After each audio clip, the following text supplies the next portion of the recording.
China. They weren't just wives or concubines, they were warriors. They held swords, led armies, and changed the fate of the Han Empire. Yet history forgot their names. Until now. In the heart of ancient China, where emperors ruled with absolute power, where women were expected to be silent, obedient, and invisible, a rebellion burned, led not by generals or noblemen, but by women, fighters, survivors, warriors. This is not Mulan's fairy tale. This is real history, a lost chapter from the Han Dynasty, and it will change how you see China forever. Let's go back, over 2,000 years ago. The Han Dynasty had just risen to power. China was vast, powerful, but it was also deeply patriarchal. Women were property. They were rarely educated.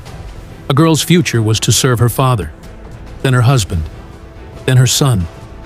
But history has cracks, and in those cracks, stories grow. One of those stories begins in the year 14 AD, at the edge of the empire, where the daughters of the Red River would become legend.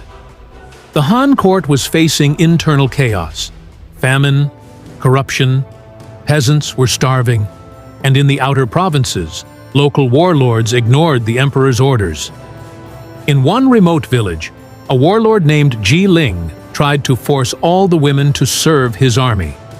But one woman said no. Her name? History never recorded it. But local texts called her the Tiger Bride.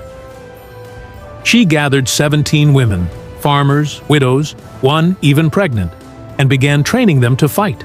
They hid swords in baskets, practiced with bamboo poles, learned how to use poison and ambushes. When Ji Ling's men came, they weren't met with fear. They were met with fire. The female warriors ambushed the supply convoy. They burned grain carts, took weapons, and vanished into the forest. Ji Ling sent his army to crush them. But they didn't expect what came next. One soldier later wrote, "They moved like shadows. Their cries were not of women, but of death." The women became a symbol. In nearby towns, more women joined them. They called themselves the Red Lotus Rebellion.